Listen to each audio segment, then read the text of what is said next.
DVT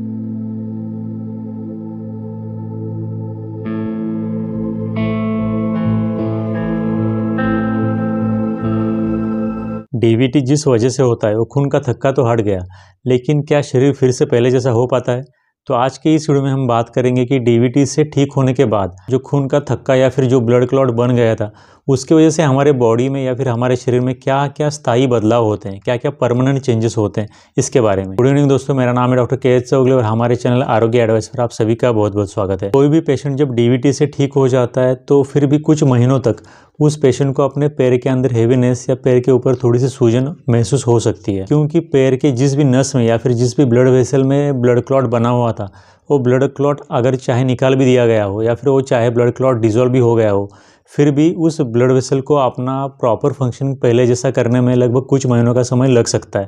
इसके लिए उस पेशेंट में डीवीटी से ठीक होने के बाद भी कुछ महीनों तक पैर के अंदर हेवीनेस होना या फिर चलते वक्त थोड़ा बहुत दर्द होना, पैर के ऊपर थोड़ी बहुत सूजन होना, खास करके सुबह में, ये सब लक्षण दिखाई दे सकते हैं। दूसरी बात कि डीवीटी के पेशेंट में जब कुछ समय तक पैर के अंदर ब्लड क्लॉट होता है किसी भी एक वेन में, तो डीवीटी से ठीक होने के बाद भी वो वेन कुछ समय तक थोड़ी सी वीक हो जाती है, थोड़ी वीक रहती है। इसकी वजह से जब वो पेशेंट डीवीटी से ठीक होने के बाद उस पैर के ऊपर ज़्यादा प्रेशर दे करके या फिर उस पैर के ऊपर पूरे बॉडी का वेट डाल करके अगर कुछ समय तक खड़ा रहता है, तो उसकी वजह से उस पेशेंट को उस पैर के अंदर बहुत ज़्यादा थकावट या फिर बहुत ज़्यादा दर्द भी हो सकता है। और ये नॉर्मल है, जो कि ये तकलीफ बहुत से पेशेंट में डीवीटी से ठीक होने के बाद अगले कुछ महीनों तक रह सकती है, क्योंकि उस डीवीटी के पेशेंट में उस पैर की जो वेन्स है वो वीक हुई रहती है, इसलिए ऐसा होना बहुत ही ज़्यादा पॉसिबल है। तीसरी बात, डीवीटी के पेशेंट में जिस भी पैर के अंदर डीवीटी हो जाती है, उस पैर में उस पर्टिकुलर एरिया का जो कलरेशन है या फिर स्किन का जो कलरेशन है वो हल्का सा बदल सकता है, वहाँ पर थोड़ा बहुत पिगमेंटेशन भी दिखाई दे सकता है। इसके साथ साथ वहाँ की जो स्किन है वो थोड़ी बहुत ड्राई महसूस हो सकती है। तो ड्राइनेस होना, थोड़ा बहुत पिगमेंटेशन होना और वहाँ की स्किन का थोड़ा बहुत डिस्कलरेशन होना, सभी चीज़ें उस डीवीटी के पेशेंट में डीवीटी से ठीक होने के बाद कुछ समय तक रह सकती हैं। इसके बाद बहुत से डीवीटी के पेशेंट में इस चीज़ को देखा जाता है कि डीवीटी से ठीक होने के बाद कुछ सालों के बाद अक्सर उन्हीं पेशेंट में फिर से दोबारा डीवीटी के चांसेस बढ़ जाते हैं या फिर ब्लड क्लॉट बॉडी के दूसरे पार्ट्स में होने के चांसेस भी काफ़ी ज़्यादा रहते हैं। तो इसलिए उस पेशेंट में जबकि ब्लड क्लॉट बनने का रिस्क ज़्यादा है, तो ऐसे पेशेंट में हमेशा लंबे समय तक ब्लड थिनर्स की जो दवाई आती है, जैसे कि इकोस्प्रिन या फिर इकोस्प्रिन विद एटोरोस्टैटिन, रोजुवास्टैटिन, इस तरह की जो भी दवाई आती है उस पेशेंट को लंबे समय तक लेनी पड़ती है। इसके साथ साथ कुछ केसेस में फिजियोथेरेपी भी लेनी पड़ सकती है। इसके बाद रेगुलर एक्सरसाइज करना, अपने खाने के अंदर कोलेस्ट्रॉल को बढ़ाने वाली चीज़ों का इंटेक कम करना, ये सभी प्रिकॉशन लेना उस पेशेंट के लिए काफ़ी ज़रूरी होता है। तो जो भी पेशेंट अभी डीवीटी से पूरी तरह से ठीक हो चुका है,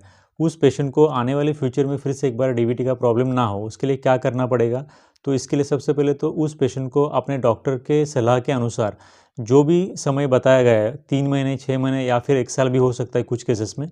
उस समय तक ब्लड थिनर की जो दवाई आती है वो रेगुलरली बिना चूके लेनी पड़ेगी। इसके साथ साथ रेगुलर थोड़ा बहुत वॉकिंग करना, थोड़ी बहुत जितना हो सकती है उतनी एक्सरसाइज करना, थोड़ी फिजियोथेरेपी लेना, ज़्यादा समय एक ही जगह पर बैठने से बचना, बॉडी को वेल हाइड्रेटेड रखना, मतलब कि बहुत सारा पानी पीना, इन चीज़ों की अब उस पेशेंट को आदत डालनी पड़ती है, क्योंकि यही आदतें हैं जो कि उस पेशेंट में आगे जा कर के क्लॉट होने से बचाएंगी, डीवीटी का रियकरेंस होने से भी आने वाले फ्यूचर में बचाएंगी। दोस्तों, इसलिए मेरा मानना है कि डीवीटी से ठीक होना अपने आप में दी एंड नहीं होता, बल्कि एक नई शुरुआत होती है। मैं कहता हूँ कि सही हैबिट्स अपनाएं और फ्यूचर में होने वाले ब्लड क्लॉट से खुद को बचाएं। कुछ पेशेंट्स ऐसे भी होते हैं कि जिनमें ब्लड क्लॉट बॉडी के अंदर बनने के बाद पहली बार तो उस पेशेंट को डीवीटी हुआ था, लेकिन डीवीटी से ठीक होने के बाद कुछ महीनों के बाद वो पेशेंट अगर ठीक से अपना डेली रूटीन फॉलो नहीं करता है, ठीक से दवाइयाँ नहीं लेता है, ठीक से खाने पीने की चीज़ों की जो हैबिट्स है चेंज नहीं करता है, या फिर कोई बैड हैबिट्स है उस पेशेंट में, तो उस पेशेंट में देखा जाता है कि कुछ महीनों या फिर कुछ सालों के बाद